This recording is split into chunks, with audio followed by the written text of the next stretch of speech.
할렐루야.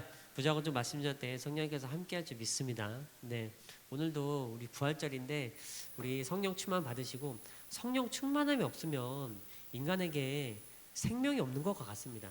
생명이 없다고 하기엔 너무 과장이고요. 우리 성령님께서 우리에게 생명이세요. 왜냐하면 영이 없으면 짐승과 같습니다. 인간이 짐승과 다른 이유는 영이 있기 때문이에요. 근데 영이 없고 말씀이 없는 사람들은 짐승들하고 똑같이 살아요. 그래서 예레미야서일 거예요 아마.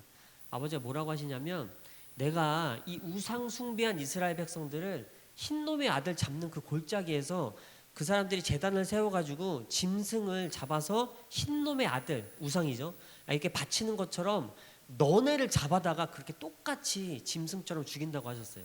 그 말은 무슨 말이냐면, 사람이 짐승과 같이 살면 짐승과 같은 취급을 한다는 거예요, 하나님께서. 그렇기 때문에 인간은 짐승하고 다릅니다. 영이 있어요.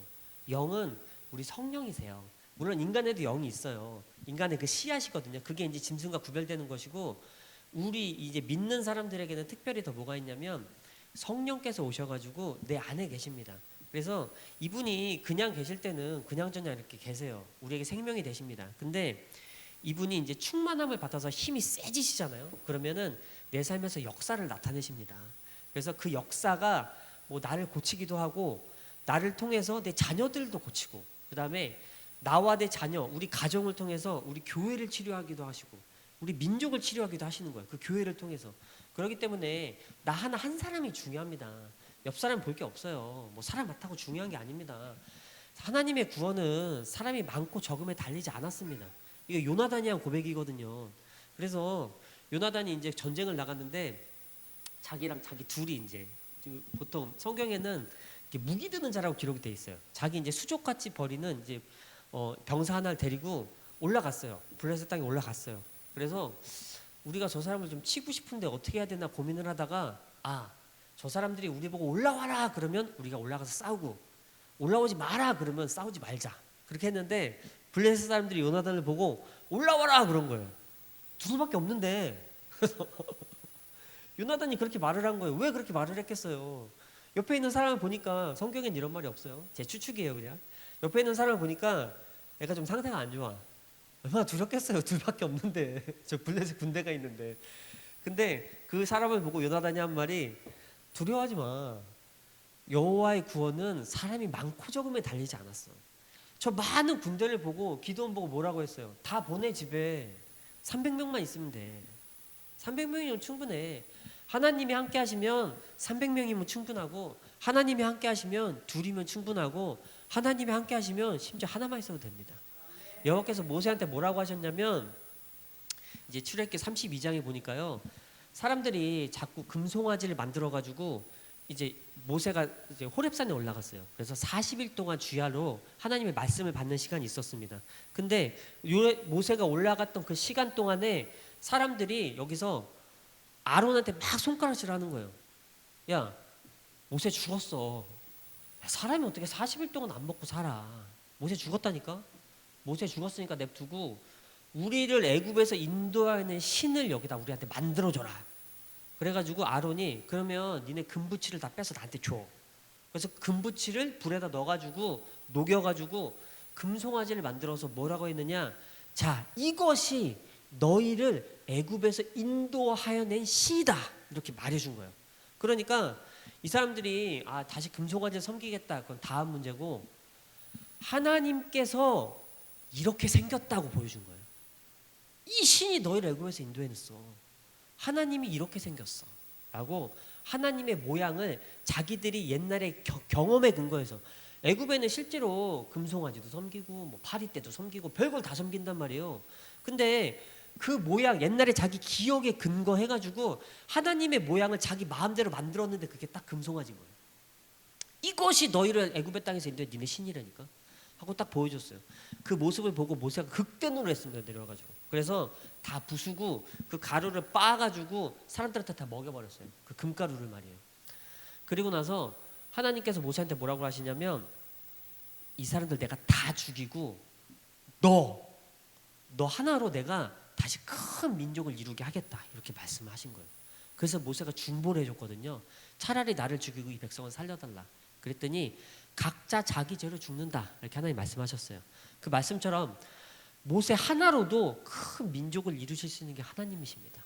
그래서 살다 보니까 좀 벅적거릴 때도 있고 좀 한가할 때도 있고 그러더라고요. 벅적거릴 때는 벅적거려서 괴로워요. 벅적벅적 거려서 괴로워요. 제가 이제까지 많이 당했던 괴로움 중에 하나인데, 제가 이제 젊었을 때랑 이제 코로나 전 이제 근래까지도 사람들이 많이 왔다 갔다 하면서 뭐 한가하기도 하고 벅적벅적 되기도 하고 막 그랬거든요. 근데 벅적벅적거리면 벅적벅적 되는 대로 괴로워요. 너무 시끄럽고 너무 싸우고 너무 막 난리도 아니에요. 막 서로 다른 생각을 가지고 다른 인격이 가진 사람들끼리 막 충돌을 하다 보니까 막 전쟁터예요. 전쟁터 이것은. 근데 한가하면 돈이 없어요. 그리고 너무 한가해. 그리고 벅적벅적거리면 사람 때문에 괴롭고, 한가하면 외로워서 괴롭고 돈 없어서 괴롭고. 깨달았어요. 인생은 괴로움이 끝나지 않아요. 근데 괴로움 중에 우리한테 큰 위안을 주시는데, 그 큰 위안 중에 1번 첫 번째가 뭔지 아세요? 바로 예배 드리는 거예요. 마음이 막 괴롭다가도, 오늘도 그러잖아요. 막 괴로운 일도 많고 힘든 일도 많고 뭐 어려운 일도 많고, 저도 이제 저한테 갑자기 벼락 떨어지다시피 해가지고 좀 농사도 지어야 되고 여기저기 할 일이 많은 거예요. 근데 기계가 고장 나버린 거예요. 저기 원장님이 이제 오전에 잠깐만 얘기해서 제가 좀 디테일을 얘기해드리면, 저 기계가 이제 고장 나 있는 거예요. 저게 이제 경운기인데, 저희는 여기가 트랙터가 들어올 수가 없어요. 앞에 저기 앞집에서 입구를 막아버려가지고 트랙터는 못 들어오고 이제 경운기로 이제 밭을 갈거든요. 근데 경운기가 고장 난 거예요. 근데 이제 아시다시피, 모르시는 분은 모르시겠지만 아시는 분은 잘 아세요. 농사란 것은 시기를 놓치면 끝납니다. 한 주만 씨를 늦게 심어도 얘가 안 자라요. 신기해요. 한 주나 두 주만 놓치잖아요. 그러면 제 시기에 딱 심어고 잘 하게 하면 그래도 과실이 잘 맺힐까 말까인데, 늦게 심으면 과실이 맺히지도 않고 맺혀도 요만하게 맺혀요. 그래서 농사는 시기가 중요하거든요. 근데 지금 시기에 저걸 심지 않으면 저게 이제 잘 안 자란단 말이에요. 그래서 제가 마음속에 부담이 많아요. 해야 되는데 하는데, 저게 경운기가 고장 났는데, 경운기가 움직이면 이제 시동을 걸어가지고 그 차에다 올리는 이렇게 비스듬한 철판이 있어요. 거기 올려서 이렇게 차에다 이제 트럭에다 실어서 갖다 고치면 되는데, 저게 안 움직이는 거예요. 근데 이제 이전 같으면 남자들끼리 모여서 응창 해가지고 넷이서 밀면 올라가요. 근데 나 혼자 있잖아요. 그리고 노모와 원장이 노모라고 그러니까 되게 싫어하더라고. 원장이 나이가 많으니까 노모지 뭐 그래요. 마음은 청년인데 육체만 노모이신 원장님. 그리고 그다음에 저기 와이프 그다음에 누나, 그다음에 애들 이렇게만 있는 거예요. 남자가 딸랑 나 하나 있는 거예요. 그러니까 혼자서 밀어 올릴 수가 없어요. 저거는 무거워가지고. 그래서 어떡할까 하다가 윤희가 둘이서 밀어 한번 올려보재요. 애들하고 다 붙어가지고 한번 밀어서 올려보재요. 근데 저게 왜냐면 까딱하면 놓치면 누가 다칠 수가 있어요. 남자들은 그냥 꾹 하고 야 밀어 임마! 그러면 밀면 올라가거든요. 근데 여자들이나 애들한테 받쳐! 그러면 허리가 나간다든지 받쳐 그랬는데 애가 힘이 좀 모자라가지고 떨어뜨리면 사람이 다칠 수가 있어요. 기계는 망가져도 상관없어요. 그냥 버려버리면 돼요. 근데 사람이 다칠 수가 있기 때문에 제가 고심이 많았거든요. 그래서 제가 올라갔어요. 어저께 올라가가지고 올라가니까 이걸 어떻게 해야 되나 궁리를 했어요. 궁리를 할 게 없어요. 아버지한테 물어보면 돼요. 그래서 가만히 있어봐. 아버지 이거 어떻게 하죠? 내가 저 밭 농사 많을까봐 원장님한테 나무 심자고 그랬더니 또 나무는 안 심으신대. 왜 이렇게 고집이 센가 보냐. 그래서 나무는 안 심으신대. 그래서 가만히 있어봐. 이 밭을 어떻게 하죠? 농사를 지어야 되는데. 그랬더니 딱 하고 옛날 일을 생각나게 하시는 거예요. 옛날에 여기가 이제 지금 이렇게 숙소가 우리가 막 늘려놨거든요. 근데 옛날에는 숙소 저기 딸랑 하나 있고 여기 다 밭이었어요. 근데 그때는 어떻게 농사를 지었냐? 다 삽으로 제가 일일이 파가지고, 물론 원장님하고 이제 제가 삽으로 이제 다 일일이 파가지고 한 땀 한 땀 다 뒤집어가지고 이 넓은 밭을 다 농사지었어요. 그 장면이 딱 생각이 나는 거예요. 그래? 삽으로 파면 되지 뭐. 기름값 안 되고 좋지 뭐. 이거 어떻게 하실 거예요? 물어본 다음에 제가 삽으로 한 땀 한 땀 파기 시작했어요. 그랬더니 오랜만에 하니까 허리도 아프고 찌뿌둥하더라고. 제가 지금도 여기 좀 많이 배겼어요. 오랜만에 했더니 오후에 가서 또 할 참이에요. 이제 하다 반밖에 못 했거든요. 근데 이제 파당파당 파다 보니까 놀라워요. 한 땀 팔 때마다 아버지 힘든데 그래도 제가 아버지 교회에 좀 쓸모가 있어요. 다행이네요. 한 땀 파고 또 힘드니까 한 땀 파고 아버지 근데 힘든데 내가 죄가 많나 봐요. 한 땀 파고 아버지 팔이 좀 아픈데 그래도 아버지 이렇게 육체적인 힘들거나 정신적으로 힘들거나 이렇게 힘들어도 우리 예수님과 계시니까 살죠. 응. 예수님 계시고 찬양하고 예수님이 또 붙잡아 주시니까 이렇게 와서 사역도 하고 또 밭도 파고 또 그런 거 아니겠습니까? 그래서 아버지 사람들이 많은 데를 좋아해요. 제가 보니까 사람들은 뭉쳐 다니는 걸 좋아하고 사람들이 많은 데를 좋아해요. 그런데 뭐 그게 잘못된 건 아니에요. 아버지가 또 사람을 많이 불러주시는 교회는 또 사람이 많이 불어 있기도 하고 그러다가 흩어지기도 하고 뭐 여기도 사람이 많이 모여 있기도 하고 뭐 흩어지기도 하고 이렇게 숱한 그런 걸 하면서 이제 여기까지 왔어요. 근데 사람들은 대중들 속에서 숨는 걸 늘 좋아합니다. 근데 대중들이 많이 모인다고 해서 그것이 꼭 옳은 것은 아니에요. 하나님이 옳습니다. 하나님이 모이게 하시면 그 모임이 옳고요. 하나님이 흩으시면 그것이 흩어지는 것이 옳아요. 그리고 내가 대중 속에 숨어 있는다고 해서 내 죄까지 숨어지진 않아요. 사람들이 뭉쳐다니는 걸 좋아하는 이유는 내가 주목받지 않아서 그래요. 주목받지 않으면 부담스러울 것도 없어요. 사람들 앞에 드러날 것도 없어요. 사람들이 나를 주목하지도 않아요. 그러니까 그냥 몰래 숨어서 눈치 보다가 내가 하고 싶은 거 하고 안 하고 싶은 거 힘들면 그냥 도망가고 이러면 돼요. 근데 사람 몇 명 없어요. 그러면 이거 합시다 그러면 나밖에 할 사람이 없는데 어떡하지? 이렇게 되는 거예요. 연약한 사람은 도망가는 거예요. 그래서 근데 강한 자는 남아 있는 거예요. 얼마나 웃긴가. 원장님이 이제 뭐 일한다고 뭘 발표했는데 발표 듣자마자 가는 거야. 일하기 싫구나. 사람이 그런단 말이에요. 근데 많은 사람들 속에 숨어 있으면 뭐, 누군가 하겠지 뭐. 설치는 놈들이 하겠지 뭐. 이렇게 이게 가능하단 말이에요. 큰 교회들은 그러잖아요. 근데 사람이 적어지면 적어질수록 그게 안 된단 말이에요. 그래서 사람들은 숨는 걸 좋아하는구나. 그리고 주목받지 않으면 내 것이 드러나질 않아요. 익명성으로 뭐든지 다 처리할 수 있어요. 그러다 보니까 편해. 조용하고 조용한 건 아니지만 어쨌든 편해. 좀 시끄럽긴 해도 편하고 내가 딱 거기 숨어 있을 수 있어요. 그러나 내가 아무리 숨어도 하나님한테서 숨을 수는 없습니다. 야, 얼마나 웃긴지 아세요? 아무도 내 죄를 몰라. 근데 나는 그 죄 때문에 하나님한테 혼나는 거예요. 다 속였어. 근데 하나님은 못 속였어. 그래서 그 죄 때문에 내가 하나님한테 많이 혼났어요. 이제까지 사람들한테 아무것도 안 드러났어요. 내가 과거에 졌던 죄들, 내가 그때 당시에 짓던 죄들도 하나도 안 드러났어요. 너 얼마나 잘 숨기고 살았는지 몰라. 꼭꼭꼭꼭. 근데 하나님이 알고 계셨어.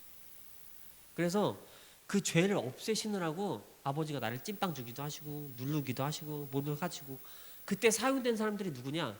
원장님도 사용하시고 뭐 부원장님도 사용하시고 옆 사람들은 사용해서 나를 계속 찐빵 주고 힘들게 하고 곤란하게 하고 돈도 사용하시고 돈 없애버려 친구도 없애버려. 제가 세상 친구 많았거든요. 다 없어졌어요. 어디 갔나 모르겠어요. 지금 딱 2명 남아 있어요. 내가 전도해야 될 대상 딱 2 남아 있어요. 하나는 낙심자, 하나는 와이프 교회 잘 다니는데 이게 날라리 같아가지고 이게 교회 안 따라 나가는 놈 하나 하고 일단 2만 남아 있어. 어떻게 하면 쟤네를 이쪽으로 이사하게 할까? 맨날 머릿속에 그 궁리밖에 없는 거예요, 나는. 근데 그러는 거예요. 그래서 막 찐빵 주는 거예요. 누굴 통해서, 세상을 통해서 막 날 찐빵 줘가지고 기어이 그 죄를 버리게 하시는 거예요. 하나님께서 놀랍게 그렇게 역사를 하시는 거예요. 그리고 금식하잖아요. 그러면은 그걸 더 가속시키는 거예요. 그래서 금식하면 뭐 돈도 많아지고 건강도 좋아지고 다 잘 된다. 맞아요. 맞는데 중간 과정이 생략돼 있어요. 뭐냐? 그거를 하게끔 해서 옛날 것을 버리게 하세요. 버려야 나한테 새로운 것을 주시거든요. 그리고 내가 새로운 것을 받아야 내가 새 사람이 됩니다. 옛날 것을 가지고는 새 사람이 될 수 없어요. 옛날 것을 가지고 새 사람이 될 수 있는 건 이론적으로 가능해요. 뭐 신학교나 이런 데 가거나 뭐 이러면은 가르쳐 줘요. 우리가 옛날 예수님을 버리고 우리가 예수님을 믿는 그 순간부터 우리가 새 것이 된다. 새 사람이 된다. 이론적으로는 가능해요. 근데 얼마나 웃기냐면 사람들이 내가 오늘 당장 예수님을 믿는다고 고백을 해도 여전히 옛날 말과 옛날 행동들이 그대로 남아있어요. 생각도. 하려고 하는 짓도 똑같아요. 옛날에 하고 싶어 하는 것만 하고 싶어요. 거기 옛날에 그대로 머물러 있는데 내가 거기다가 예수라는 이름만 붙인 거예요. 이게 중요한 시작이에요.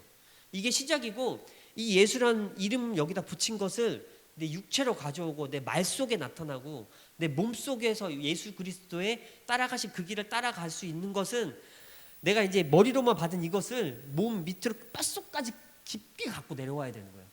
이 작업을 아주 속히 할 수 있는 것이 바로 금식입니다. 그래가지고 어떤 분이 오셔서 그러는 거예요. 내가 금식을 오래 해봤더니 깨달았대요. 뭘 깨달았느냐? 내가 교회 몇십 년 다녔는데 항상 말씀을 들으면 그 말씀이 머릿속에만 있다는 거예요. 그리고 한참 다니다 보니까 은혜가 내려가지고 그 말씀이 깨달아지더래요, 마음으로. 근데 아무리 해도 내가 깨달아진 말씀을 내가 실천해야 되겠다는 생각은 있는데, 마음으로 내려와서 깨달았으니까 생각은 있는데 아무래도 손가락이 안 움직인다는 거예요. 안 해봤으니까. 해보질 않았어요. 그래서 안 해봐가지고 글로 갈 줄도 모르고 손가락이 움직이지 않는 거예요. 평생 강대상 안 닦아봐가지고 강대상 안 닦아지는 거예요. 그 사람 탓이 아니에요. 안 해봐서 그런 거예요. 그리고 평생 봉사 안 해봐서 봉사가 안 되는 거예요. 평생 나가서 노방전도 안 해봐가지고 전도 못 하는 거예요. 나가가지고 예수님 못 전하는 거예요. 그리고 평생 뭐 안 해서 안 되는 거예요. 그게 그 사람 탓이 아니에요. 하고 싶어요, 그 사람이. 왜냐하면 마음속으로 깨달았기 때문에. 머릿속에만 있는 사람들은 하고 싶은 마음이 없어요. 저걸 나한테 왜 시키지? 눈치 봐서 빠져나갈 궁리만 해요. 이게 아주 초보자 중에 극심한 초보자들인 거예요. 근데 조금 지나면 마음으로 깨달아졌어. 하나님 말씀이 내 마음속에 들어왔어. 그래서 하고 싶어. 근데 몸이 안 움직여요. 육신이 안 움직이는 거예요. 그 마음으로부터 육신을 하고 그 안 움직이는 그걸 막고 있는 것을 깨뜨리는 것이 금식입니다. 그래가지고 이걸 깨뜨리잖아요. 그러면 몸이 움직여요. 그래서 순종을 안 해봤어요. 순종을 해본 적이 없어. 이렇게 순종합시다 그러면 마음에서 막 저항이 들어요. 열받고 화나게 하고 짜증나게 하고 승질나게 해. 안 하던 일을 하려니까. 근데 금식을 통해서 그걸 누르고 내 속에 있는 욕정을 누르는 거예요. 하기 싫어한다는 욕정을 누르고 성령 충만함으로 싹 씻어내리는 거예요. 그러면 할 수 있겠네. 해볼만 하겠네. 일단 한번 시작해보지 뭐. 이렇게 하는 생각이 드는 거예요. 생각이 들어야 움직일 거 아니에요. 그런 생각이 들게 하시고 몸을 움직일 수 있도록 이렇게 거리를 딱 만들어 주시는 거예요, 아버지가. 설계를 하시는 거예요, 설계. 그래서 설계를 딱 하셔가지고 할 수밖에 없게끔, 해야 되게끔 뒤를 막아놓고 앞에 애국 군사들을 막 보내시는 거예요. 그러면 도망갈 데가 없어요. 무조건 이거 갈라야 사는 거예요, 내가. 호기야바다 안 갈라지면 나 죽어요. 그러니까 아버지가 이거를 무조건 갈릴 수 있는 상황을 딱 만들어 주시는 거예요. 그래서 힘들고 짜증나고 어렵고 원망불평스럽지만 결국에는 아버지가 이기십니다. 사람이 우리 하나님은 이길 수가 없어요. 그래서 하게 하세요. 할 수밖에 없어요. 앞에서 애국 군대가 쳐들었는데 그걸 어떻게 안 해요. 할 수밖에 없기 때문에 하게 하시고, 그렇게 하게 하시는 것이 바로 우리 아버지의 큰 은혜인 줄 믿으시기 바랍니다. 그래서 오늘 말씀 한번 볼게요. 오늘 말씀은 좀 재밌는 말씀이에요. 전 성경을 좋아해요. 근데 성경을 제가 많이 읽었어요. 많이 읽고 지금 어디다 적어놨는데 모르겠어요. 하여튼 많이 읽었어요. 많이 읽었는데 성경 얼마나 신기하냐면 읽을 때마다 깨닫지 못한 말씀들이 계속 나와요. 제가 옛날에 대학원 간다고 성경 이거 막 달달달 외울 만큼 공부도 하고, 그 다음에 이제 맨날 이제 통독한다고 그래서 1년에 한 달에 1독하는 게 제 목표거든요. 그래서 요즘은 거의 하고 있어요, 그렇게. 그래서 한 달에 1독하려고 이제 애를 쓰면서 이게 성경을 맨날 읽거든요. 읽기도 하고 듣기도 하고 여러 가지 방법을 통해서 바쁠 땐 듣고 안 바쁠 때 읽고 이렇게 해가지고 성경 읽는데 읽어도 새로운 말씀이 나오고 봐도 이런 말씀이 여기 있었단 말이야. 내가 찾던 그 말씀이 여기 있었단 말이야. 이런 것처럼 신기하게도 계속 나와요. 아마 죽을 때까지 그러려나 봐요. 나중에 이제 아버지한테 가서 물어봐야지 그 말씀 뭐였냐고. 제가 모르는 거 있으면. 근데 한번 보세요. 이제 오늘 말씀 뭐냐면 제가 제목을 내가라고 지었어요. 오늘 읽은 말씀 중에 12절 한번 볼게요. 이 내용의 전반적인 내용을 잠깐 설명해 드리면, 민수기 16장은 이제 이스라엘 백성들이 광야 생활을 하기 시작했어요. 광야 생활인 건 뭐냐면 보고를 했어. 보고. 근데 너네가 이제 가나안 땅을 점령해 들어가라 그랬는데 부정 보고를 했어요. 아, 우리는 못해요. 우리는 내가 가나안 땅 들어가서 봤거든요. 막 네피림도 있고 막 뭐 장정들도 있고 막 우리가 스스로 보기에 우리가 메뚜기 같더라. 안 돼, 우리는. 아, 못해. 아, 절대 못해. 절대 할 수 없어. 아버지가 하라고 그러는 거 우리 절대 못해요. 라고 해서 못하는 거예요. 아버지가 뭔가 이렇게 어려운 걸 시키시면 못해. 화내고 승질내고 짜증내고, 그거는 내 속에서 사탄마의 귀신이 역사하는 거예요. 벌써. 그걸 이기는 건 뭔지 아세요? 말로 이기는 거예요. 못해라는 생각이 막 들잖아요. 그러면 얘는 못한다고 하기 냅두세요. 얘는 못한다고 하기 냅둬. 마음은 지 맘대로니까. 사람 중에서 가장 부패한 것이 마음이라고 그랬어요. 예레미야서에. 그 마음이 뭐냐? 인간의 혼인 거예요. 그래서 푸시케라는 단어가 있어요. 혼, 목숨, 마음 뭐 이런 뜻이에요. 그 혼이 마음이에요. 그래서 사람을 가장 부패하게 하고 악하게 만드는 것이 마음이에요. 지 마음인 거예요, 한마디로. 지 마음대로 해. 마음은 못하게 냅두세요. 냅두시고 얘를 꺾는 거예요, 얘를 꺾으시면 돼요. 그래가지고 얘가 막 못한다 그러면 너는 하지 마. 아버지가 도와주세요. 할 수 있게. 그러면 아버지가 얘는 좀 그럴지라도, 왜 아버지 알고 계시니까 이미 부패한 줄, 얘는 그럴지라도 아버지가 내 말을 들으시고 할 수 있도록 길을 여시는 거예요. 그래서 얼마나 웃긴지 아세요? 저희가 여기 오고 얼마 안 있어가지고 제가 한 10몇 년 전에 저도 꾸고 뭐 원장님도 꾸고 뭐 많은 사람들이 꿨어. 이 꿈을 뭐냐면, 여기 우리 이제 여기 아모스 예배당을 지으려면 도로가 필요하다고, 아모스 예배당 앞으로 그 8차선 도로가 나 있는 거예요. 크게. 그랬는데 그때까지는 여기가 왕복 4차선이었어요. 그리고 옛날 도로, 구도로였어요. 그래서 사람들이 그거 듣고 뭐, 아이씨, 뭐 말도 안 되는 소리 하고 있어. 막 이렇게 욕하는 사람도 많고, 그런가 마다 뭐 신경 안 쓰는 사람도 많고, 뭐 이런 별 사람들이 다 있었어요. 근데 어쨌든 그랬는데 벌써 시간이 그때 꿈꾼 이후로 한 15년 지난 것 같아요. 제가 그 금요일 날 이제 그 친구 잠깐 볼 일이 있어가지고 만나고, 그 친구가 파주 살아요. 파주에서 만나고 이제 갈 때는 이제 여기 외곽순환 타고 갔거든요. 근데 올 때 보니까 이제 걔가 내비게이션에 다른 길로 인도를 하더라고요. 그래서 다른 길로 오다 보니까 양주에서 고속도로를 타게 됐는데, 이 고속도로 어디로 가는 고속도로인데 여기서 고속도로를 태우지? 막 궁금해가지고 막 그냥 내비만 따라왔어요. 내비만 따라왔는데 그 돈 내려고 톨게이트가 나왔어요. 이 돈 내고 나가야 돼요. 도로 밖으로. 딱 돈 내고 나가려다 보니까 그 톨게이트 그 이름이 내촌 톨게이트인 거예요. 여기 내촌이에요. 아, 근데 그걸 보니까 왠지 마음이 감격스럽더라고. 세상에나 우리 동네에 톨게이트 있는 동네 몇 안 돼요. 우리 동네 내촌 톨게이트가 여기 생겼어요. 그래가지고 그 내촌 톨게이트 생기기 전에 이미 그 앞에 도로가, 우리 집까지 오는 그 도로가요, 왕복 8차선으로 뚫렸어요. 재작년에. 그리고 심지어 그것도 모자라가지고 여기다 고속도로를 이어놨어요.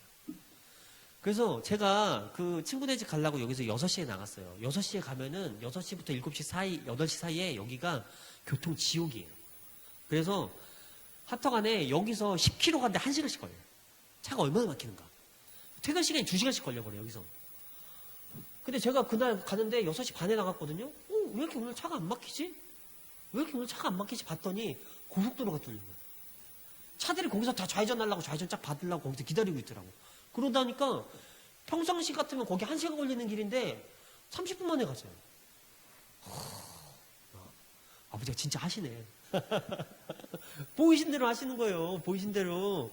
그래서 오전에 원장님 설교하셨던 그 말씀도 딱 맞는 거예요. 제자들이 예수님을 왜 따라갔겠어요? 제자들이 미친 사람들 아니에요. 고린도서에 아까 말씀 띄웠잖아요. 오전에 말씀에. 고린도서에 그 띄운 말씀처럼 예수님이 나타나셔가지고 베드로에게 보이시고 세 제자들에게 보이시고 500의 형제 도마한테 보이시고 500의 형제한테 보이시고 만삭되지 못한 나한테까지 보이셨다라고 바울이 얘기했거든요. 그 사람들이 다 어떤 죽음을 맞았냐면 세상에서 볼 때 아주 비참하게 죽었습니다. 베드로는 그 외경인가? 거꾸로 달려 죽었다. 전승에 의하면 다 순교당했어요. 아주 비참하게 순교당했어요. 왜 그랬을까요? 많은 사람들이 예수님께서 진짜 부활했는지에 대해서 아주 궁금하게 생각해요. 그리고 의심을 많이 합니다. 이거 뭐 말도 안 되는 소리 하고 있어. 이게 무슨 역사적 사고라고, 이건 그냥 지어낸 이야기일 뿐이라고 세상 사람들이 많이 얘기해요. 근데 세상 사람들한테 마침 이걸 연구해보라고, 이게 예수님이 살아났는지 진짜인지 아닌지 연구해보라고 이렇게 딱 주는 거예요. 그러면 세상 사람들이 가장 갸우뚱 이것이 만약에 역사적 기록이라고 우리가 인정을 하고 이 역사적 기록을 토대로 한번 연구를 좀 해보자 하고 세상 사람들한테 줘잖아요. 그러면 세상 사람들이 막 연구를 하다가도 갸우뚱거리는 지점이 바로 거긴 거예요. 왜 제자들은 자기 목숨을 걸었나? 제자들이 예수님을 따라다녔어요. 수족같이 따라다녔어요. 몇 년 동안. 그리고 예수님이 죽는다고 그러고 죽었어요. 그리고 다 자기 길로 갔어요. 고기 잡던 놈은 고기 잡으러 가고, 뭐 농사 짓던 놈은 농사 지으러 가고, 다 자기 각자의 길로 돌아갔어요. 돌아갔던 사람들이 아무 이유 없이 갑자기 또 모여가지고 누구한테 또 속았나? 예수님 제자들이에요. 맨날 따라다니던 사람들이에요. 근데 갑자기 예수님이 살아난다고, 내가 부활한다고 얘기했는데 부활도 안 했는데 이 사람들이 갑자기 미쳐가지고 사기꾼 집단들이 돼가지고 자기 삶에 돌아갔던 사람들이 갑자기 또 모여서 갑자기 예수님을 전파하다가 죽었다고? 이게 가능한가? 아닌 거예요. 그 사람들이 봤어요. 누굴 봤느냐? 부활하신 예수님을 본 거예요. 예수님이 살아난 것을 자기들이 직접 목격했어요. 그 제자들뿐만 아니고 500여 형제에게 일시에 나타났다고 그랬어요. 그것은 예수님을 따라다니는 무리들이 많았잖아요. 그 중에 예수님의 핵심적인 제자 12명 말고도 많은 제자들이 있었다는 거죠. 따라다니던. 그 사람들에게 일시에 나타났다고 기록이 되어 있어요. 그러니까 그 사람들을 통해서 그 사람들이 예수님을 본 거예요. 내가 맨날 같이 밥 먹고 같이 따라다니던 내 선생님을 살아난 것을 이 사람들이 봤어요. 보고 예수님인지 알아봤어요. 그래서 이 사람들은 이제 두려움이 없는 거예요. 자기도 부활할 걸 믿는 거예요. 아, 죽었다가 이 사람이 살아났네? 그리고 살아나가지고 하늘로 가셨네? 내가 봤어. 그러니까 이 사람들은 더 이상 두렵지 않아요. 왜? 내가 죽어야 나도 부활해. 예수님처럼. 죽음을 두려워하지 않았어요. 핍박받는 걸 두려워하지 않았어요. 사도행전은 뭐라고 돼 있느냐? 오히려 거꾸로 기록이 돼 있어요. 사도들은 자신들이 예수 이름 때문에 이렇게 핍박받는 것을 당연한 자로 여기심 받은 것을 기뻐했다 이렇게 돼 있어요. 심지어 이 사람들이 막 40의 마음을 맺고 막 협박당하고 죽임당하고 채찍맞고 이런 것들을 내가 이런 고난을 당하기로 우리 아버지가 날 선택한 것을 감사했다고 그랬어요. 왜 이런 대단한 믿음이 나오냐? 이 사람들이 특별한 사람들이냐? 아니냐니까요. 그냥 어부예요. 농사지으러 간 사람들이에요. 예수님이 왕인 줄 알았다가 쫓아다니다가 예수님 죽고 나니까 다 뿔뿔이 흩어져서 자기 그냥 또 가서 고기 잡고 가서 농사 짓던 그런 일반인들이에요. 왜 일반인들이 목숨 걸고 사도들이 됐느냐? 봤어요. 살아나신 예수님을 봤어요. 부활하신 예수님을 봤어요. 그래가지고 이 사람들에게 두려움이 없어졌어요. 봤으니까 자기가. 내가 이 선생이 죽었다 살아난 걸 내가 봤는데 저렇게 뭐가 있겠어요. 오히려 내가 예수님이 죽으면 내가 천국에서 한 자리 없겠구나. 내가 예수님이 죽으면 내가 우리 예수님 만나러 간다. 내가 왕이신 예수님 다시 만나러 간다. 예수님 너무 사랑한다. 그러고 자기가 죽는 것을 하나도 두려워하지 않고 다 죽었어요. 대부분 순교당했어요. 그 사도들이. 그리고 사도들의 제자들도 많이 순교당했어요. 두려워하지 않았어요. 왜? 봤으니까. 제가 봤어요. 아버지가 어떻게 하실 걸 우리한테 자꾸 보여주세요. 근데 이상하게 시간이 조금 지나다 보니까 아주 더디게 금방 해줄 것처럼 알았어요. 근데 착각이었어요. 바울이 착각한 것처럼. 바울이 뭘 착각했는지 아세요? 바울의 초기 서신서들에서는 이런 얘기들이 많이 나왔어요. 예수님이 막 금방 올 것처럼 얘기해요. 예수님 곧 돌아오실 것처럼. 야, 결혼해야 돼요? 너네 결혼 안 해도 돼. 나처럼 그냥 혼자 살아도 돼. 예수님 금방 온다. 이런 거예요. 근데 바울의 후기로 가면 갈수록 그 얘기가 옅어져요. 그리고 인내에 대해서 이런 것들이 강조점이 좀 바뀌어요. 왜 그러냐? 바울도 점점 안 거예요. 이게 자기가 젊었을 땐 혈기가 왕성하잖아요. 그래가지고 뭐든지 금방금방 할 수 있을 것 같고 금방금방 될 거라고 생각하거든요. 근데 그것이 자꾸 지연되고 하나님 뜻이 점점 깨달아지는 거예요. 그러면서 내가 생각하는 것처럼 금방은 아닌가 보다. 우리 초반에 그랬거든요. 막 당장 아버지께서 뭘 하실 것처럼 막 기대에 들떠가지고 막 사람들한테 막 설레발 치고 사람들 막 거기에 막 그냥 막 열렬하게 막 그랬는데 아니었어요. 그리고 나 성경을 깨달았어요. 환난이 인내를 낳고 인내가 연단을 낳고 연단이 소망을 낳는 거예요. 환난당하지 않고 거꾸로 말하면 이렇게 돼 있어요. 소망이라는 것을 이루려면 환난당하지 않고 인내하지 않고 연단을 통과하지 않으면 아무도 그 소망을 이룰 수가 없다. 근데 소망을 반드시 이루고 싶은 자는 환난에 동참하고 인내에 참여하고 연단을 받아야만 정금같이 돼야 그 소망을 이룰 수 있다. 이렇게 되는 공식과도 같습니다. 그렇기 때문에 처음에는 그런 과정 없이 그냥 꿀만 빨라고 그랬던 거예요. 쭉 넘어가고 그냥 좋은 것만, 쭉 넘어가고 그냥 난 좋은 것만 이렇게 할 줄 알았는데 아무도 성경 앞에서 예외가 없는 거예요. 아무도 예외가 없어요. 그래서 반드시 이 과정을 넘어가야 아버지의 소망이 우리를 통해 이루어지는 거예요. 그래서 아버지 그렇군요. 근데 더디는데 옛날에 보여줬던 것들을 하나씩 이루어 가시는 거예요. 옛날에 여기 앞에도 아버지가 그때 한번 보여줬거든요. 우리가 막 산을 깎아가지고 산을 점점 넓혀서 여기 다 깎아서 여기다 아모스에다가 이제 짓는 그런 걸 보여주셨는데 어느 순간 보니까 산이 너무 좀 더 넓어졌어요. 앞에 나무들 조금씩 쳤거든요. 그리고 쳐고 나서 보니까 아버지 처음에는 우리가 여기만 있었어요. 여기도 우리 땅도 아니었고 여기만 있었는데 어느 순간 지경을 조금씩 넓혀주셔가지고 그리고 그 위에도 조금 더 넓혀져서 산도 이렇게 쭉 깎아놓으니까 저기도 저렇게 깎아놓으니까 좀 훤하네요. 다음에 또 깎게 되겠네요. 보이신 대로 이루시는데 정말 천천히 이루시는 거예요. 아브라함한테 심지어 뭐라고 했는지 아세요? 네 후손이 바닷가의 모래와 하늘의 별과 같이 될 것이라고 보여주셨어요. 그랬는데 심지어 아브라함은 그걸 보지도 못했어요. 누가 봤느냐? 아브라함 천국 가서 봤어요. 그리고 그 자녀도 못 보고 자기 손자도 못 봤어요. 야곱이 본 것은 고작 해봐야 70명, 그다음 100명 안 되는 사람들 정도 봤어요. 실제로 바닷가에 모래갖고 하늘의 별과 같이 된 것을 본 사람들은 모세부터 시작인 거예요. 수많은 백성들, 하나님의 백성들. 거기 있을 때는 하나님의 백성들이 자기들이 몰랐을 거 아니에요. 근데 모세가 데리고 나올 때 보니까 하나님의 백성들을 본 거예요. 이때 와서 이루어지고 그것이 실제 어디까지 이루어졌느냐? 현재도 이루어지고 있는 거예요. 아브라함의 믿음을 받은 사람들, 아브라함같이 하나님의 믿음을 가지고 섬기는 사람들은 이제부터는 아브라함의 자손이라고 인정을 해주시는 거예요. 그래서 아브라함의 받은 복을 주시고 그 다음에 예수님도 믿게 하시고 예수님을 따라가게 하시고 영생도 주시고 이런 큰 축복을 내리시는 게 바로 그렇게 처음 한 사람이 본 거예요. 그게 한 사람이 보고 그것이 작업이 계속되는 거예요. 그래서 우리도 아버지께 주신 소망이 있어요. 근데 이 소망이 100년 걸린다고 그랬어요. 100년 걸린다고 그랬는데 원장님 때에 원장님이 돌아가시기 전에 아모스 예배당을 짓고 그 다음에 우리나라가 하나님 앞에서 깨끗하고 거룩한 민족이 되기까지 100년 걸린다고 그러셨어요. 100년 걸리면 원장님 못 봐요.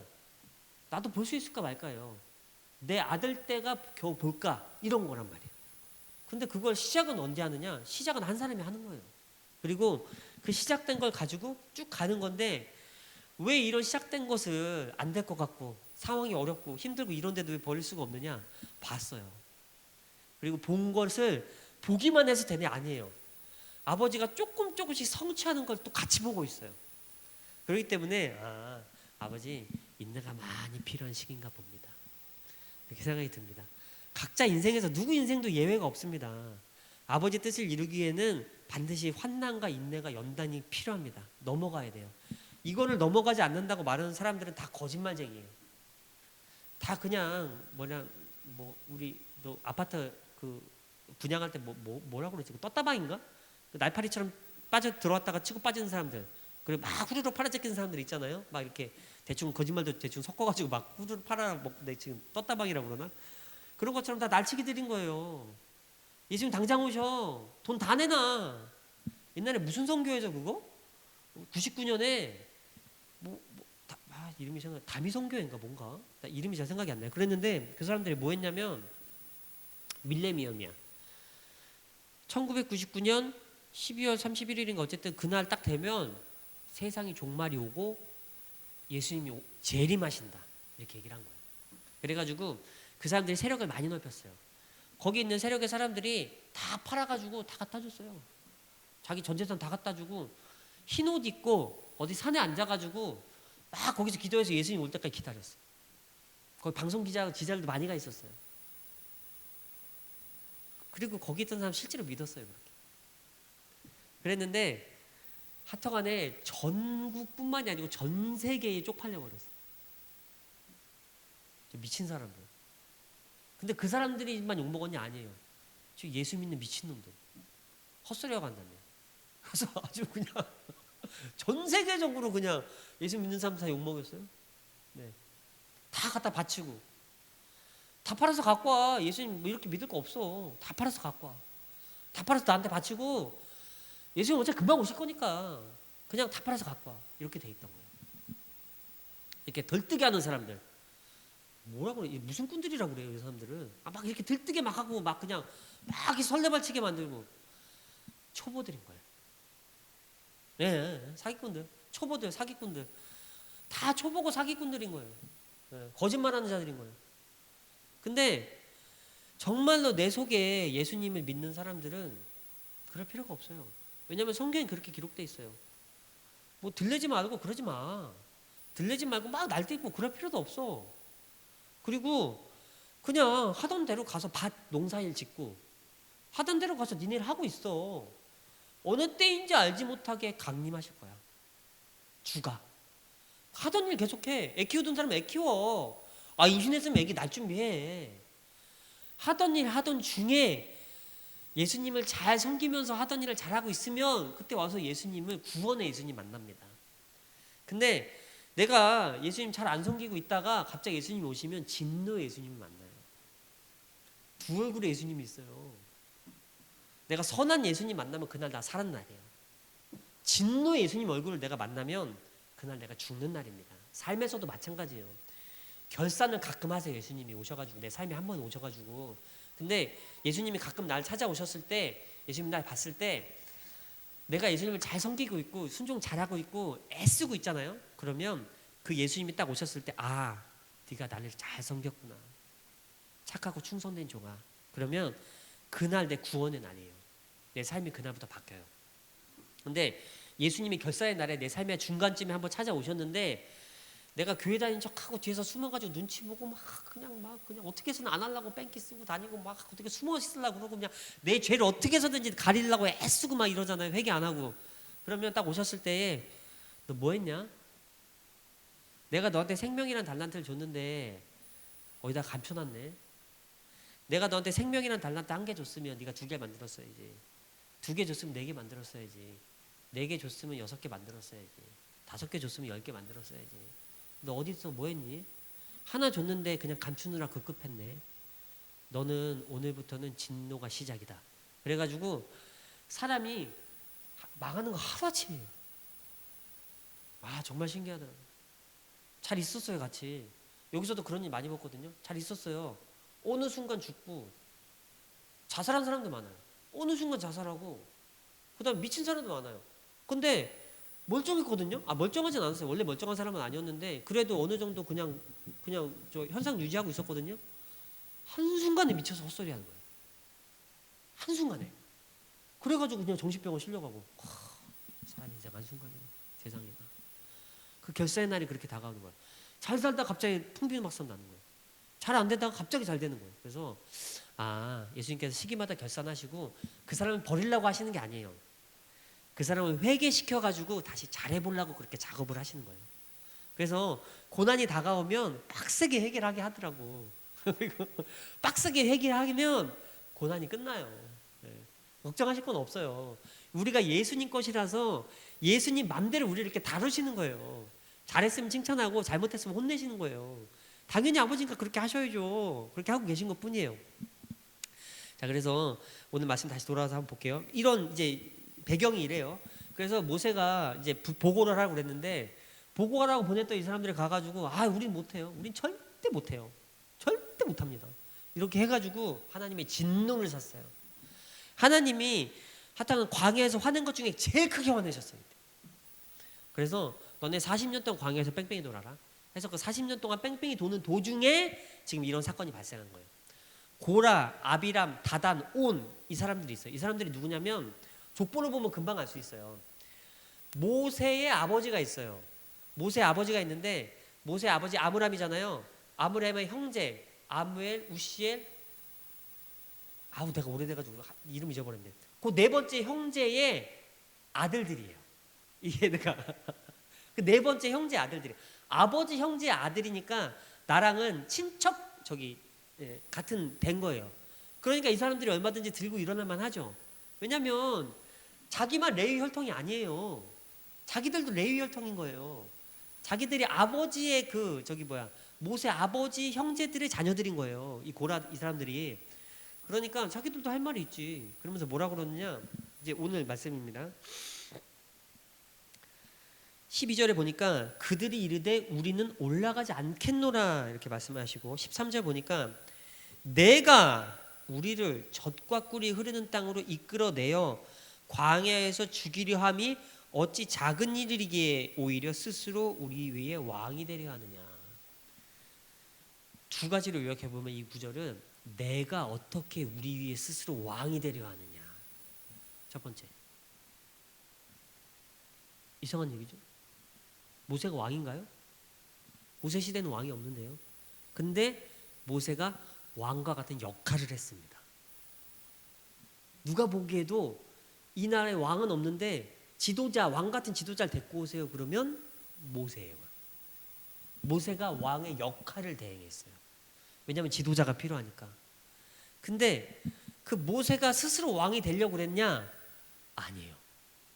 출애굽기 3장하고 6장에 보면 모세가 하나님의 말씀에 대해서 아주 극렬하게 저항합니다. 아버지, 보낼 만한 자를 보내소서. 나는 말도 잘 못하고요. 나는 안 돼요. 그랬더니 네 형 아론 있잖아. 무조건 가. 필요 없어. 가.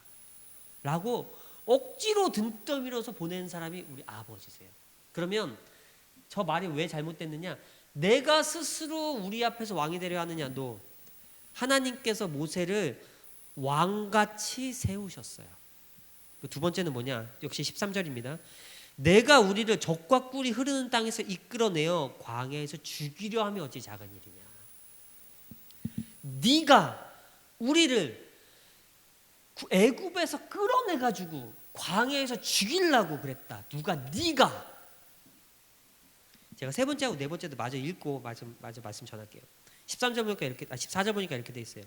이뿐 아니라 내가 우리를 젖과 꿀이 흐르는 땅으로 인도하여 드리지도 아니하고 밭의 포도원을 우리에게 기업으로 주지 아니하니 내가 이 사람들의 눈을 빼려느냐. 이렇게 돼 있어요. 내가를 세 번 했는데 내가를 세 번 하면서 네 가지 내용을 얘기했어요. 첫 번째는 네가 우리의 왕이 되려고 그러냐? 두 번째는 네가 우리를 젖과 꿀이 이미 흐르고 있는 땅에서 끌어내가지고 이 척박하게 물도 없는 광야에서 죽이려고 네가 우리를 끌어냈냐? 세 번째는 네가 약속한 대로 젖과 꿀이 흐르는 땅으로 인도해드리지도 않았냐? 네 번째는 네가 이 광야에서 우리의 눈을 다 빼려고 그러느냐? 눈을 다 뺀다고 하는 건 죽는다는 얘기예요. 적군이 침입했을 때 적군들이 그냥 죽이자고 막 눈알도 뽑고 그러잖아요. 그러니까 다 누가 그랬느냐? 오늘 제목처럼 바로 그겁니다. 네가 그랬다는 거예요. 네가 그랬어. 이스라엘 백성들의 원망의 1번이 누구냐? 바로 모세인 거예요. 그러니까 이스라엘 백성들이 못한 것이 있어요. 안 한 것이 있어요. 그게 뭐냐면 한 번도 하나님을 믿어본 적이 없는 거예요. 다 모세만 바라보고 있었던 거예요. 그리고 네가 그랬다는 거예요. 네가 그랬어. 네가 그랬어. 네가 그랬어. 네가 그랬어. 근데 성경에서는 어떻게 증언을 하느냐? 모세가 그런 거 하나도 없어요. 하나님이 다 모세를 사용하셨어요. 자기 뜻을 대행할 수 있는 대행자였어요. 모세가 이 땅에서 1번 대행자였어요. 심지어 모세한테는 직접 나타나기도 하셨어요. 등을 보여주셨어요. 하나님을 보고 살 자가 없는데 모세가 살았어요. 그리고 심지어 얼굴에서 막 광채가 났어요. 하나님을 만나가지고 실제로 만났어요. 우리는 꿈 환상으로밖에 만날 수가 없잖아요. 이 사람 실제로 만났어요. 하나님 신의 산에 강림하셨어요. 심지어. 그래가지고 만나주시고 어떻게 모세가 그걸 안 해요? 본 사람은 할 수밖에 없는 거예요. 예수님의 부활하시면 본 사람들은 목숨 걸고 예수님 쫓아갈 수밖에 없는 거예요. 하나님을 직접 만났어요. 신의 산에서. 어마어마한 흑암과 두려움 가운데 하나님이 나타나셨어요. 그래가지고 실제로 나타나셔서 모세한테 그렇게 하라고 지시를 하셨어요. 그러니까 이거는 모세가 한 적이 한 번도 없어요. 내가가 아니고 하나님이 그렇게 하셨어요. 하나님이 모세를 왕과 같이 삼으셨어요. 하나님이 이스라엘 백성들을 적과 꿀이 흐르는 것 같은 땅에서 이끌어내가지고 광야에 갖다 던지셨어요. 하나님이 이 사람들을 적과 꿀이 흐르는 땅으로 보내기로 약속하셨는데 아직 안 보냈어요. 하나님이 심지어 광야에서 이 사람 눈을 다 빼버린다고 하더라도 하나님이 하셨어요.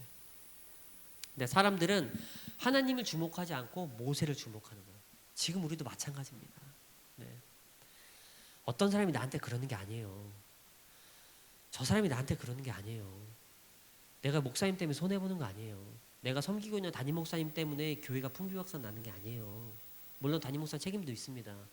그러나 교회의 주인은, 교회의 머리는 예수님이세요. 담임 목사, 성도들 할 거 없이 다 그 교회에 붙어있는 가지들이에요. 가지가 몸통을 붙잡고 있는 것이 아니고 몸통이 가지를 붙잡고 있는 거예요. 그래서 예수님께서 머리시기 때문에 그 머리신 예수님께서 그 교회를 자기 뜻대로 운행하시는 거예요. 사람들이 악해졌다 그러면 교회를 치시는 거예요. 사람들이 성령 충만하고 예수님 순종을 잘한다 그러면 그 교회를 묶으시는 거예요. 이거 다 누가 하고 계시냐? 예수님께서 자기 뜻대로 그렇게 치리를 하시는 거예요. 치리예요, 치리. 그렇기 때문에 나한테 누가 이렇게 하느냐? 누가 이렇게 하는 게 아니에요. 내가 그러는 게 아니에요. 네가 그러는 게 아니에요.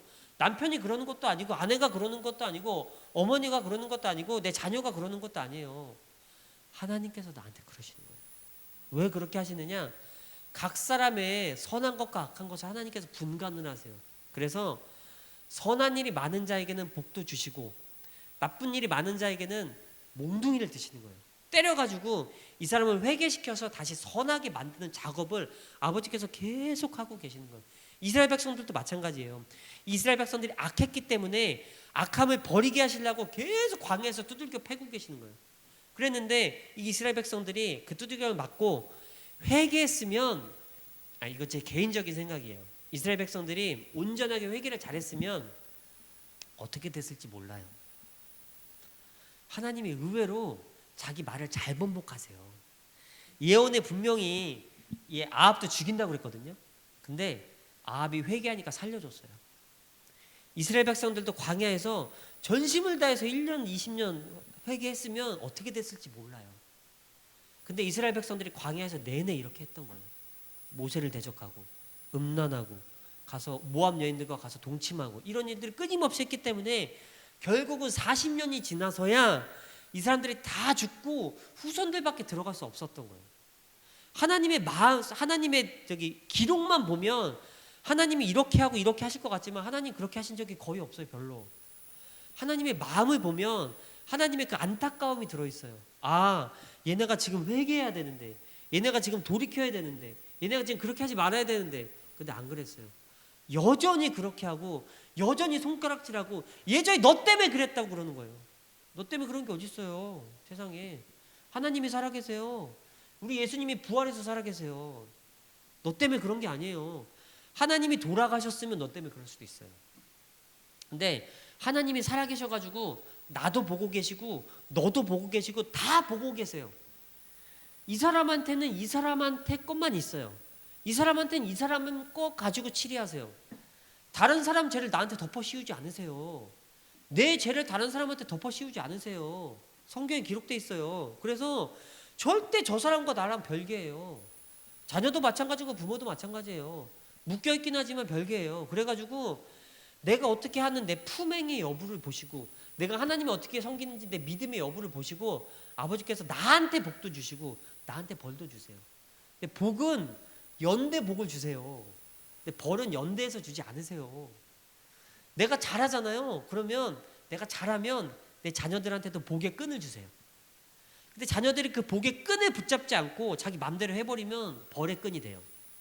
근데 자녀들이 복의 끈을 붙잡고 하나님을 잘 섬기면 걔네가 더 잘 돼요. 끈이란 건 뭐냐? 끈이 놔져 있는 거예요. 그래서 붙잡아야 그 끈이 내 거예요. 자녀들도 마찬가지예요. 무조건 부모가 복 받다고 자녀들이 복 받나요? 안 그래요.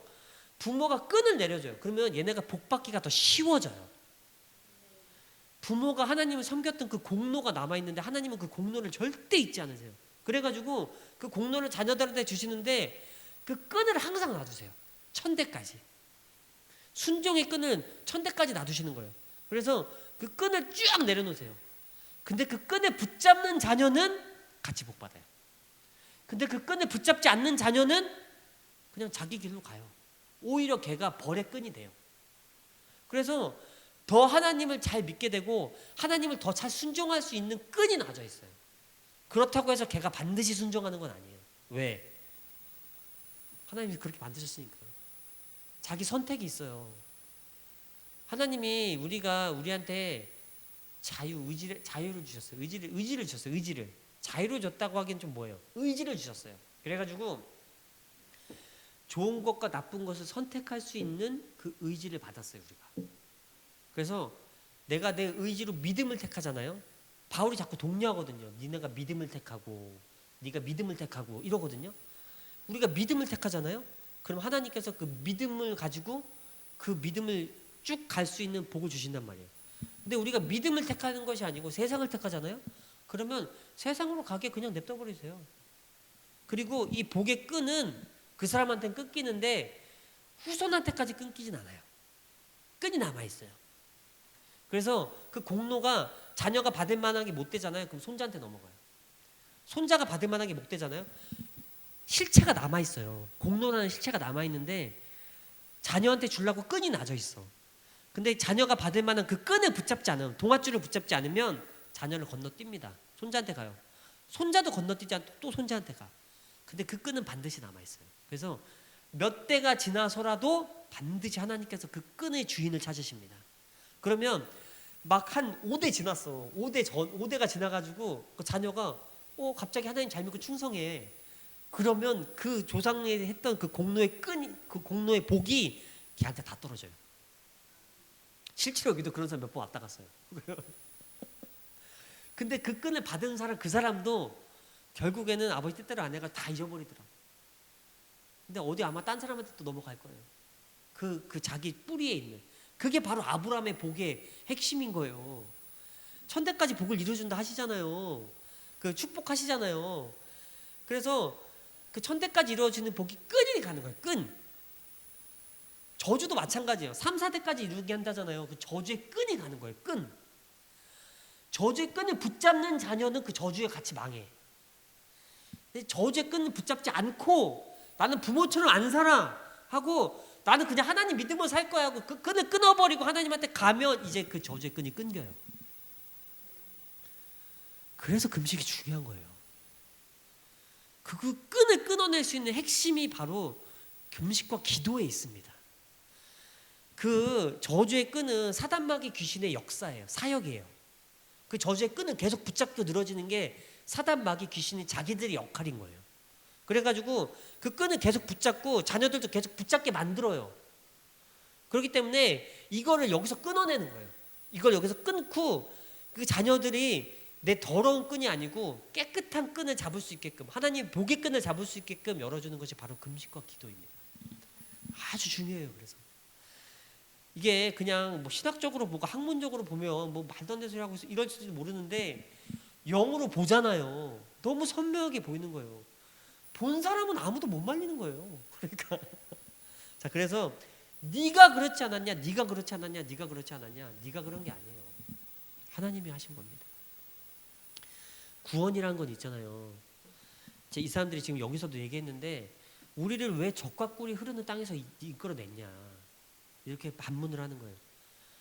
젖과 꿀이 흐르는 땅으로 하나님이 보내준다고 하셨어요. 근데 자기들이 이미 젖과 꿀이 흐르는 땅에서 살고 있었다는 거예요. 자기들이 이미 젖과 꿀이 흐르는 땅에 살고 있었다고 왜 거기서 우리를 끌어냈냐고 이렇게 난리를 치는 거예요. 나 잘 살고 있었는데. 제가 구원이라는 거에서 그래서 한참 깊게 생각을 해봤어요. 왜 그러셨을까? 구원이 뭘까? 그랬더니 구원이 뭔지 제가 깨달았어요. 내가 가장 사랑하는 것으로부터 나를 끌어내시는 거예요. 그래서 참으로 하나님을 사랑하게 만드는 게 구원이더라고요. 내가 가장 사랑하는 것들 뭐 사랑하셨어요? 돈 사랑하고 내가 살던 동네 사랑하고 내 친구들 사랑하고 내 자녀들 사랑하고 내 가족들 사랑하고 내가 너무 사랑하던 옛날 것들로부터 나를 끌어내는 거예요. 그러니까 이거는 구원이란 말을 붙어서 거창하잖아요. 세상 말로 하면 생이별인 거예요. 생이별 해보셨어요? 헤어지지 않고 싶은데 서로 너무 좋아하는데 헤어져야 되는 거예요. 저는 생이별을 해봤어요. 그랬는데 생이별을 하는데 막 눈물이 막 폭포수 같이 흔들어요. 알 수 없는 눈물이 막. 전 절대 울지 않거든요. 저는 19살 이후로 울어본 적이 없어요. 내가 다시는 울지 않겠다 하고 다짐을 했는데 생이별을 하니까 막 눈물이 막 폭포수 같이 흔들어요. 그 여자애가 나한테 가면서 이별하려면 보통 자기가 준 거 내놓으라고 그러잖아요. 안 그랬어요. 서로 막 선물도 주고 가서 잘 살아. 오빠도 잘 살아. 그리고 자기가 만든 거 나한테 줬어. 그리고 막 선물도 주고 돈도. 이별하는 사람들이 뭘 그래. 이별은 그렇게 하는 게 아니잖아요. 이별은 이거잖아요. 내가 준 거 내놔. 근데 생이별은 안 그러더라고. 생이별은 어거지로 헤어지는 거예요. 그러니까 내 거 가져가. 갖고 가서 잘 살아. 이렇게 내 걸 막 주더라고 걔한테. 걔도 나한테 지 거 막 주더라고. 지가 뭔 돈이 있다고. 생이별이라는 거예요. 생이별. 근데 구원이 바로 그건 거예요. 내가 가장 이전에 그렇게 사랑하던 걸로부터 내가 생이별을 하는 거야. 떨어져 나가는 거야. 잘 가. 안녕. 내가 너무 사랑했던 돈, 내가 너무 떠나기 싫은 동네, 내가 너무 떠나기 싫은 내 친구들, 내가 너무 떠나기 싫었던 내 옛날 소망들. 멋진 차 한번 타보고 싶다. 좋은 데 한번 놀러 가서 세계 일주 한번 하고 싶다. 어디 좀 다녀보고 싶다. 이렇게 내가 너무 살아보게 돼. 내 유일한 소망들. 내가 가졌던 내 소망들. 근데 이 사람들은 착각하는 거예요. 하나님의 구원이 내가 이전에 갖고 있던 소망을 이루는 것이라고 착각하는 거예요. 하나님의 구원은 내가 이전에 갖고 있던 소망을 이루는 게 아니에요. 하나님의 구원은 내가 이전에 갖고 있던 소망을 버리고 아버지가 나한테 주신 소망을 내가 이루기 위해서 애쓰는 것이 구원입니다. 아버지한테 나한테 새 소망을 주시는 거예요. 옛날 소망을 버리게 하는 거예요. 옛날에 내가 너무 갖고 싶어 했던 것들을 다 버리게 하시는 거예요. 그리고 새로운 것을 주시는 거예요. 근데 그것을 거기다가 거창하게 이름을 구원이라고 붙였어요. 구출이라고 붙였어요. 탈출이라고 붙였어요. 거기서 탈출하라는 거예요. 내가 왜 탈출을 해야 돼? 문제는 그건 거예요. 구원의 감격, 구원의 기쁨 이런 게 있는 게 아니에요. 내가 거기서 왜 나가야 돼? 내가 거기서 왜 가야 돼? 나 가기 싫은데? 아니 내가 잘 살던 내 동네에서 왜 가야 되냐고. 내가 그렇게 갖고 싶던 소망에서 내가 왜 떠나야 되냐고. 내가 그렇게 하고 싶었던 것들에서 내가 왜 나가야 되냐고. 나 나가기 싫은데요? 근데 아버지가 억지로 생쌀을 찝는 것처럼 생이별을 시키시는 거예요. 찢어가지고 갖다 밖에다 던지시는 거예요. 그리고 그거 이름을 갖다 거창하게 구원이라고 붙였어요. 그러니까 구원을 받으려면 내가 목숨을 걸어야 돼요. 내가 죽지 않으면 절대 구원을 받을 수가 없는 거예요. 내가 이전에 살던 내 생명을 갖다 버리지 않으면 절대 구원 안으로 들어갈 수가 없는 거예요. 그러네. 구원이 너무 무섭다. 이 사람들도 그런 딜레마에 빠져 있는 거예요. 우리가 옛날에 그렇게 잘 살았는데 왜 나를 거기서 꺼내줬어? 우리가 옛날에 애굽에서 부, 배추, 파, 마늘, 왜, 참외, 수박, 생선, 생선 부 6개인데 뭐 기억이 안 나는데 옛날 달달달달이었는데 생선 부 왜 배추 파 마늘 이런 것들을 잔뜩 먹었는데 우리 왜 꺼냈어? 우리가 옛날에 고기를 그렇게 먹었는데 우리 고기도 없는데 심지어 물도 없어? 이게 구원이야? 이게 구출이야? 아버지가 구원했다 치고 저도 그랬어요. 구원했다 치고 여기 데려왔단 말이에요. 아무것도 없어. 20대예요. 20대 20살에 갓 20살 없어. 친구도 없어. 내 친구도 다 서울에 있는데 친구도 없어. 돈도 없어. 집도 없어. 서울에 집도 있었어요. 돈도 돈은 없었어. 돈은 별로 없었어. 그리고 집도 없었고, 집은 있었고, 친구들, 내 생명같이 생각하는 내 친구들, 거기 다 있었어요. 밤만 되면 술판 벌리고, 우리가 우정이 목숨 아니냐, 이러던 내 친구들 다 서울에 있었어요. 근데 이 20살 조금 넘었는데, 여기 왔는데 아무것도 없어. 친구도 없어. 집도 없어. 절도 없어. 우리 그지예요. 그러고 아버지가 거기 이름에다가 구원이라고 이름을 붙였어요. 너를 구원했다 여기까지. 아닌데 날 죽였는데 내가 지금 죽게 생겼는데 그렇게 내가 잘 살고 서울에서 재밌게 살았는데 날 여기다 데려다 놓고 내가 구원을 시켰다고? 말도 안 되는 거짓말을 하고 있어 라고 했는데 시간이 지나서 알게 됐어요. 참 생명을 주시려고 거듭난다는 건 새로 태어난다는 얘기예요. 거듭나서 참 생명을 나한테 주시려고 그 옛날에 있던 그 똥통 같은 데서 내가 볼 때는 그게 똥통이 아니고 그게 빛나는 보화가 같아요. 너무나 반짝거리고 그걸 내가 너무 동경했어요. 그랬는데 그 옛날에 그 똥통 아버지가 볼 땐 거기가 똥통이에요. 세상이니까. 그 똥통 같은 데서 나를 건져가지고 내가 볼 땐 여기가 똥통이에요. 아무것도 없으니까 완전 시골이니까 여기 아무것도 없는 여기다가 갖다 던졌어요. 그냥 갖다 고여치 모여다 준 것도 아니고 그냥 갖다 던졌어요. 그랬는데 아버지가 볼 때는 여기가 찬란한 곳인 거예요. 왜? 아버지의 뜻이 있어가지고 여기가 처음부터 아버지께서 계획된 곳이었기 때문에 아버지가 볼 땐 이곳이 찬란한 곳이에요. 내가 볼 땐 이곳이 똥통인 거예요. 아버지가 볼 때는 거기가 똥통이에요. 내가 볼 땐 거기가 찬란한 곳이에요. 이 사람들도 마찬가지예요. 왜 우리를 적과 꿀이 흐르는 데서 빼냈어? 거기가 적과 꿀이 흐르는 데였어. 네 봐봐. 적과 꿀이 흐르는 곳에 우리를 인도해드리지도 않았잖아. 네가. 왜 족과 꿀이 흐르는 곳에서 빼내가지고 거짓말을 했냐 이거예요. 이 사람들이 하나님의 구원을 믿지 못한 거예요. 아직까지도. 그러니까 만약에 믿고 회개했으면 이 사람들 몰라요. 들어갔을지도 몰라요. 아버지는 마음이 항상 그러시거든요. 회개를 전심으로 하는 백성들에게는 반드시 아버지께서 이루라고 하신 것을 보류하시거나 취소하세요. 심판 선포를 취소하거나 보류하신다니까요. 아합도 보류당했어요. 아합 죽여버린다고 그랬는데 보류했어요. 회개한다고. 이 사람들이라고 안 그랬겠어요? 보류했을 수도 있어요. 근데 이 사람들은 결국 그 40년을 다 채우고 자기들 다 죽일 때까지 아무도 못 들어갔어요. 믿음 있는 사람들 갈렙하고 여호수아 빼고는 아무도 못 들어갔어요. 그리고 믿고 있는 그 사람들만 들어갈 수 있었어요. 옛날 거 버린 사람들, 옛날 거 신경 없이 내가 아버지께서 새로운 주신 소망을 내가 정복해 보겠습니다 라고 자신 있게 말했던 사람들만 들어갔어요. 하나님의 구원 안으로. 그러니까 구원은 목숨 걸고 들어가지 않으면 절대 못 건너갑니다.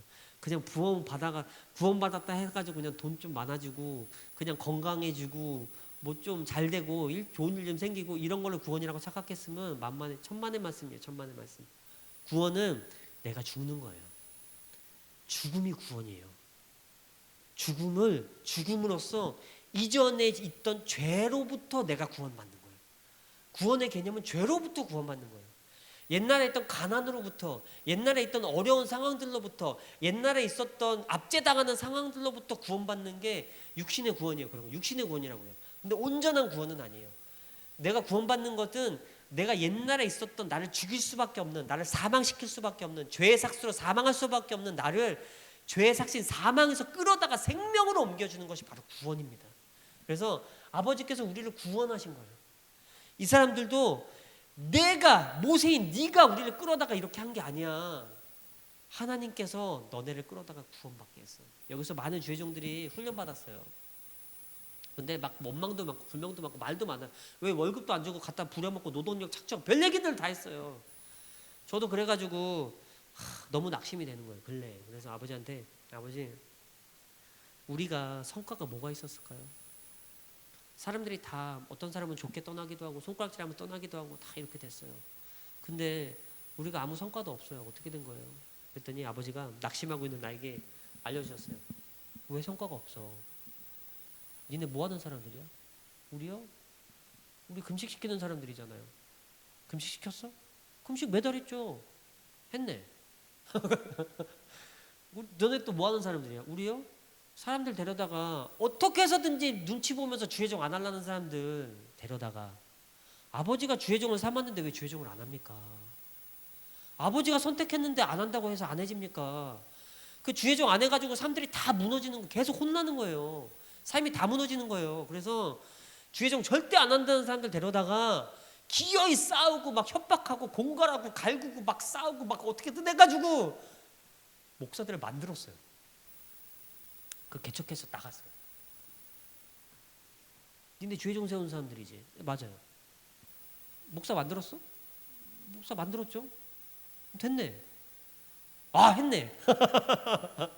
했어. 아, 그러고 보니까 겉보기에는 몰라요. 근데 아버지가 너네의 존재 목적이 뭐야? 그리고 너네한테 있었던 사람들이 어떻게 됐어? 두 가지를 딱 얘기하시네요. 아, 단순하게. 머리가 복잡한 거예요. 머리가 복잡하니까 아버지한테 물어보면 아버지는 항상 단순하게 얘기해 주세요. 아버지한테 지혜를 구하면 머리가 시원해요. 근데 아버지한테 지혜를 안 구하잖아요. 그 머리가 복잡하거든요. 근데 아버지한테 지혜를 구하니까 머리가 시원해졌어요. 두 가지잖아. 금식 시켰어? 금식 시켰어요. 그 사람들이 복 받았어? 복 받았죠. 그 주의종 데려왔어? 주의종 데려왔어요. 주의종 세웠어? 주의종 세웠어요. 애들 다 신학교 보내고 그 주의종의 자녀들까지 다 신학교 보냈어요. 기어이 싸워가지고 다 신학교 보내고 막 협박해서 보내고 막 선물 사줘서 보내고 그 목사님들 자녀들까지 다 신학교 보냈어요. 희한한 게 신학교를 보내놓으면 지네가 주의종인 줄 알고 주의종해요. 근데 신학교를 안 보내놓잖아요. 내가 끝에 져가지고 얘가 신학교 안 보내면 얘 나가서 딴짓해. 근데 신학교만 보내놓으면 언제든지 주의종 할 생각을 한다니까 얘네들이. 그래서 신학교까지 보냈어요. 그랬더니 다 나간 거예요. 그래서 봐봐, 성과가 왜 없어? 그것이 바로 너네 공로야. 잘했어, 수고했어. 잘못한 것도 더럽게 많았거든. 근데 어쨌든 속의 목적은 1차로 이뤘어 라고 아버지께서 그렇게 알려주셨어요. 그래서 아버지 다행이네요. 아무 성과가 없는 줄 알았어요. 그랬더니 사람들이 막 뭐라고 하고 막 손가락질하고 자기들 열받아서 가고 그런 거랑 상관없이 열받아서 간 그 사람도 주의종이 됐어요. 그러니까 그 사람들이 우리한테 감정적으로 막 하고 손가락질하고 이런 거랑 별개로 아버지 뜻이 이루어졌어요. 그 사람한테도 우리한테도 주의종을 키우라고 그랬는데 주의종을 키워냈어요. 그리고 금식시키라고 그랬더니 금식시켜냈어요. 그랬더니 그 사람들이 금식하면서 주의종 돼가지고 결국 다 나가서 어쨌든 교회를 얻어서 하든 집에서 하든 다 밖에다가 십자가 달더라고. 제가 그 목사님 거기 가봤어요. 그랬더니 그 집은 십자가부터 강대상부터 제일 먼저 갖다 놨더라고. 그리고 집의 구조가 가보면 알잖아요.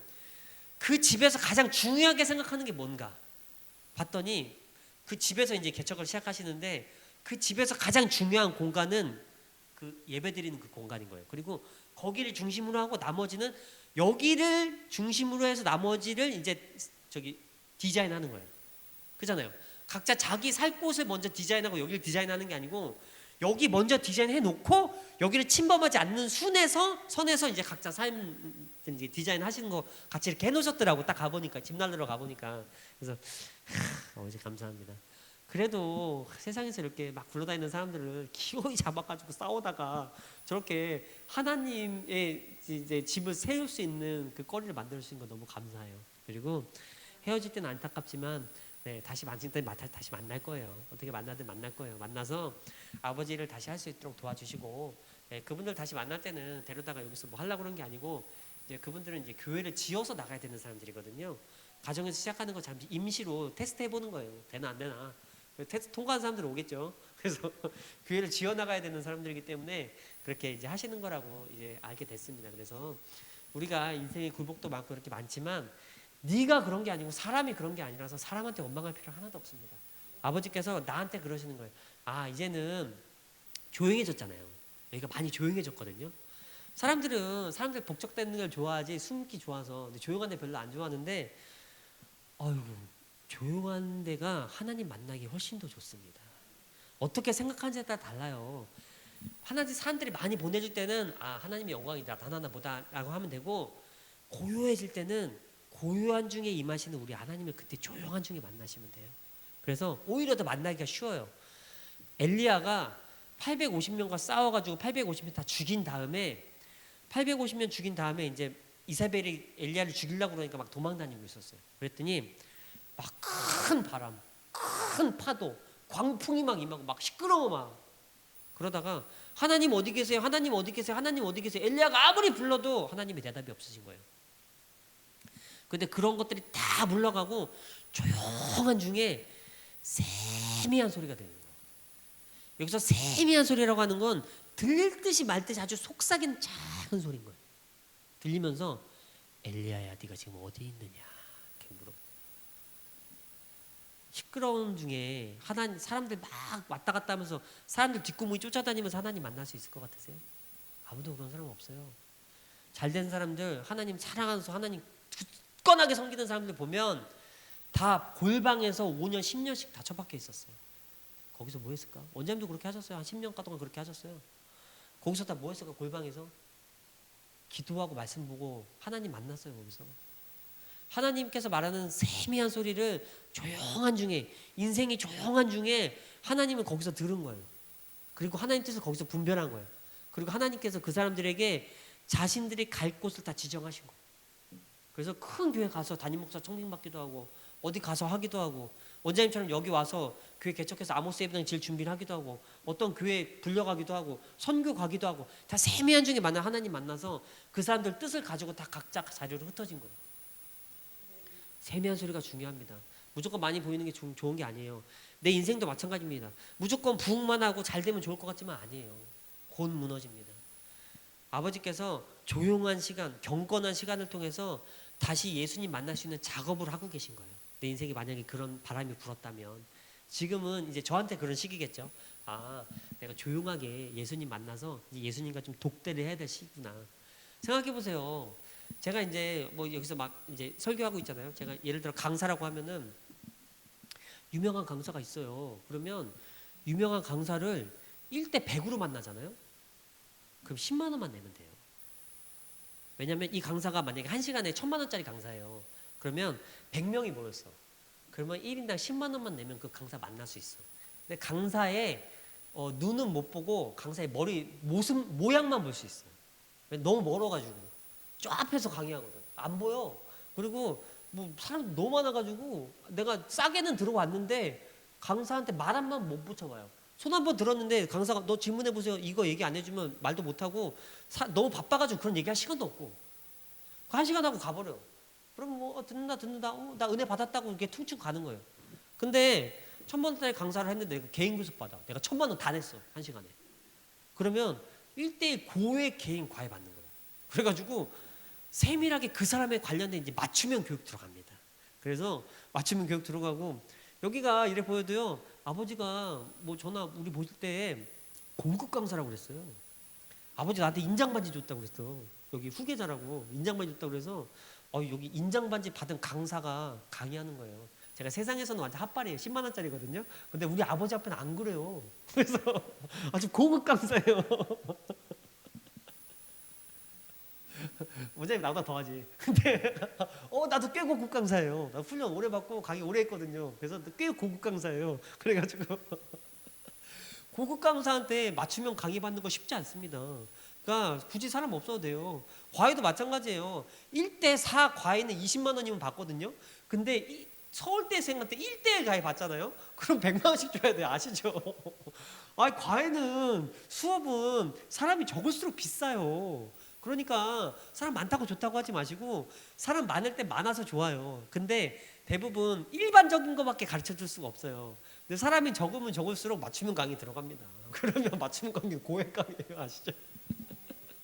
그래서 아버지께서 이렇게도 하시고 저렇게도 하시니까 삶에서 이렇게 한데 저렇게 한데 신경을 쓰면 반드시 오늘 이 사람들처럼 사람 앞에 자빠질 수밖에 없어요. 네가 그랬지 이렇게 할 수밖에 없는데 이렇게든 저렇게든 신경 쓰지 말고 이렇게 저렇게 하시는 하나님한테 집중을 하잖아요. 그러면 사람에 대한 스트레스는 많이 없어지고요. 상황에 대한 괴로움도 많이 없어지고 할 수 있다는 그 강한 자신감과 아버지께서 하실 거라는 강한 믿음을 키우는 시기가 저 여러분들에게 되시기를 축복드립니다. 금식하는 주의 종과 백성들에게 그런 은혜가 있을 줄 믿습니다.